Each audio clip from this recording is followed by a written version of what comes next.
नमस्कार, मैं राजन आप सभी लोगों का लीड इंडिया में स्वागत करता हूं। आज हम फिर से एक नए शख्स के साथ आपके साथ रूबरू हो रहे हैं। शख्स ऐसा जिसकी शख्सियत आसमान में छू रही है। क्यों ऐसा?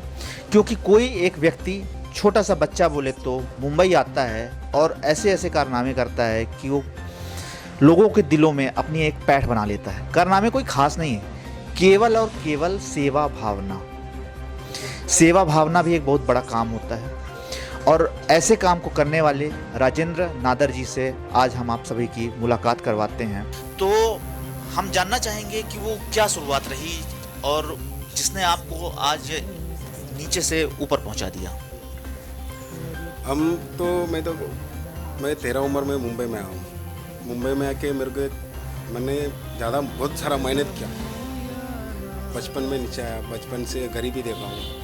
हम लोग बहुत गरीब था, तो गरीब लोगों को तकलीफ क्या होता है वो हम जानता हूँ। इसके लिए आप कोई भी गरीब आएगा हम उनकी मदद करते हैं। सोशल वर्क करने का बहुत एक्टिवेट मेरे को बहुत इंटरेस्ट है इसमें। इसके लिए कोई भी गरीब कुछ भी मदद के लिए आएगा हम करते हैं उसके। तो हम आपसे ये भी जानना चाहेंगे कि मदद आप जो गरीबों की कर रहे हैं वो किस तरीके से है और किस छत्रछाया के नीचे है? अभी देखो, तो हॉस्पिटल को हो गया, कोई भी आएगा हॉस्पिटल में जाना है, मदद चाहिए तो उनके लिए मदद करते हैं। तो ऐसा बहुत सारा मदद करते हैं हम। कोई भी गरीब मदद के लिए आता है ना तो हम ना नहीं बोलते। हम लोग से जितना मदद हो देता है उतना करते ही हैं। वैसे जहाँ तक हम जानते हैं आप national human rights and social justice bureau एक संस्था है, आप उससे जुड़े हुए हैं। तो ये संस्था किस तरीके से लोगों की मदद करती है? ये संस्था इतना अच्छा है कि पूछो मत। अभी हमारे एरिया वाला भी हमको इतना साथ मदद करते हैं ना, हमारा ऊपर भरोसा है उनको। ये लड़का गलत काम नहीं करता क्योंकि बचपन से इधर ही बड़ा हूँ मैं, तो एरिया वाला हमको बहुत साथ देते हैं। इसके लिए ये संस्था भी हमको सपोर्ट बहुत सारा करती है। वो लेवल से हम थोड़ा आगे भी बढ़ रहे हैं।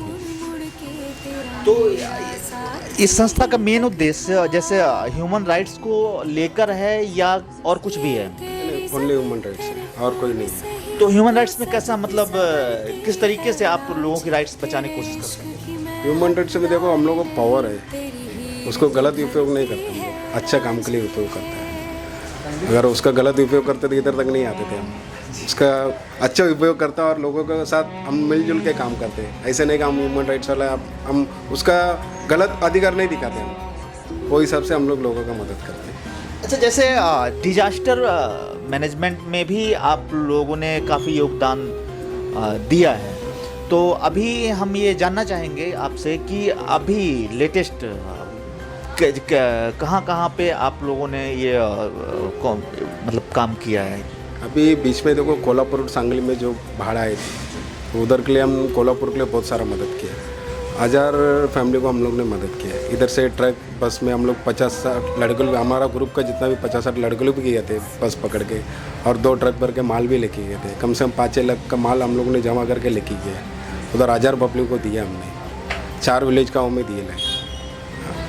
अच्छा, तो ये जैसे जो पब्लिक को देने के लिए आप कपड़े हैं, अनाज है और बाकी जो मतलब जीवन जीने के लिए जो बेसिक चीज़ें हैं वो चीज़ आप वहाँ पहुँचाते हैं। तो इसको मतलब आपको कहाँ से मिलता है? मतलब आप स्वयं से और अपने आसपास के लोगों के साथ इन चीज़ों को इकट्ठा करने की कोशिश करते हैं या संस्था या सरकार या कोई और अन्य तरीके से?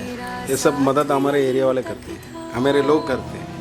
उनको पर पूरा विश्वास है कि हम कुछ भी काम के लिए जाएगा कभी ना नहीं बोलते। किसी के भी दरवाजे में जाएगा ना, हमारे लिए ना नहीं है। उनको मालूम है लड़का सही काम कर रहा करके, इसके लिए उनका पूरा सहयोग हमारे साथ है। और प्लस हमारा साथ में जितना भी ग्रुप लोग जोड़े हुए उन लोग भी टाइम निकालते हैं, उन लोग भी बहुत सहयोग करते हैं। इसके लिए काम करने के लिए हमको भी अच्छा लगता है। तो इसमें ना आपका एक टीम होगा। हाँ, उस टीम में अन्य मेंबर भी होंगे। तो वो लोग भी कहीं ना कहीं से तो उतनी मदद करते होंगे या? तो इनमें अन्य जैसे आपके क्षेत्रीय नेता होंगे, वो लोग भी क्या इसमें सहयोग करते हैं? इसमें हम लोग कोई पॉलिटिकल को इन्वॉल्व नहीं किया है। हम लोग से जितना होता है उतना हम करते हैं। मतलब मेरे कहने का मतलब पॉलिटिक्स नहीं है। कहने का मतलब ये है कि जैसे नेता है तो वो एक देश का सेवक है। हाँ। वो भी हाँ। तो वो भी चीज़ों को ना गवर्नमेंट के माध्यम से भी ना प्रोवाइड करवा सकता है। तो जानने का मुद्दा ये है कि इसमें इन लोगों को योगदान रहता भी है कि बिल्कुल नहीं रहता?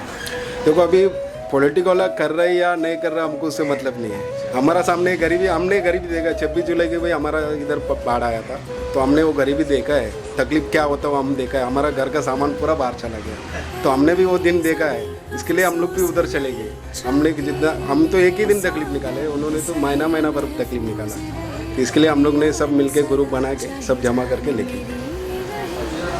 चलिए, ये तो रही राजेंद्र नादा जी से हमारी छोटी सी एक बातचीत, जिसमें इन्होंने बताया कि ये और इनके सहयोगी मिलके साथ ही साथ मोहल्ले वाले, जिस मोहल्ले में रहते हैं भगत सिंह नगर में, वहाँ के लोग भी इनके साथ हैं और वो सभी मिल कर के एक संस्था के नीचे अपना काम करते हैं, वो भी शांतिपूर्ण ढंग से।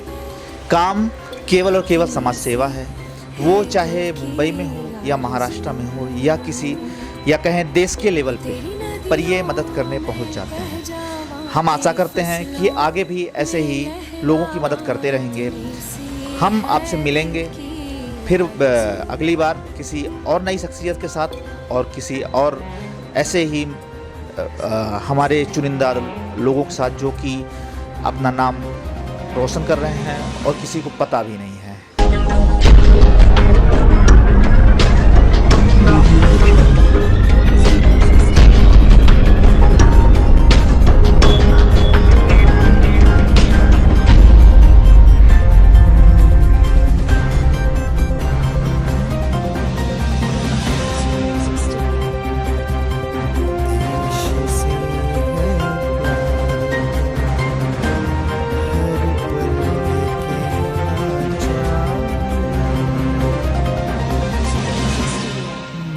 रहूं या ना रहूं, भारत ये रहना चाहिए। So Music Studio.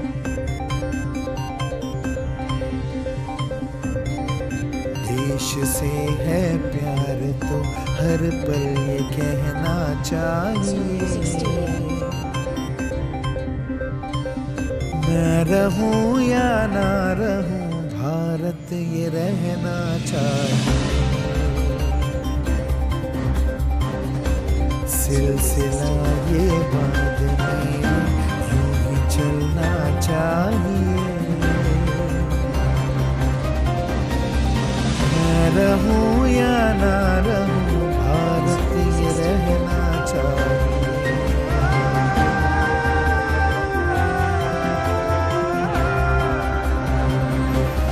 मेरी नस नस तार कर दो और बना दो एक सितार। राग भारत मुझ पे